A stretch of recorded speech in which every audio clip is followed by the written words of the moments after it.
Madam కొంచెం front రండి, కొంచెం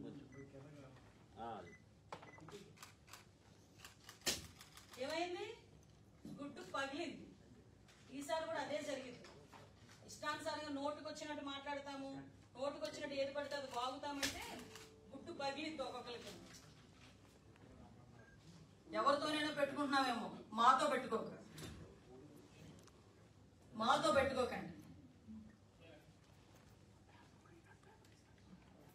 ఇంత దరిద్రం అంటే, అరే ఋషికొండ ఎందుకు అలా చేశారంటే, ఋషికొండకిను జూబ్లీ హిల్స్ కొండకి కూడా మాట్లాడతాడు, ముడిపెట్టి మాట్లాడతాడు.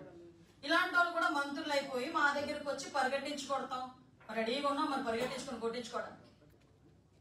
నువ్వు వచ్చి మాట్లాడితే మంత్రి స్థాయిలో ఈ 2 నెలలైనా కాపాడుకొని మాట్లాడితే అందరికీ మంచిది.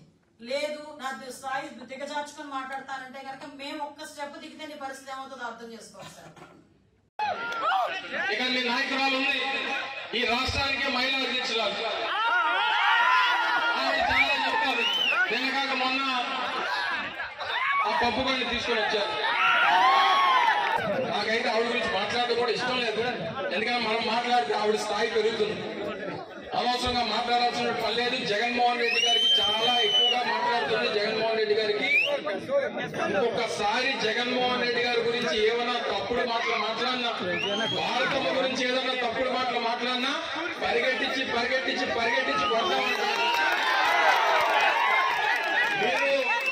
మీరు మీ నాయకులు పుస్తకాల్లో రాసుకోలేమో, మా నాయకులకి నా కార్యకర్తలకి ఏ పుస్తకంలో రాసుకోవాల్సినటువంటి పని లేదు.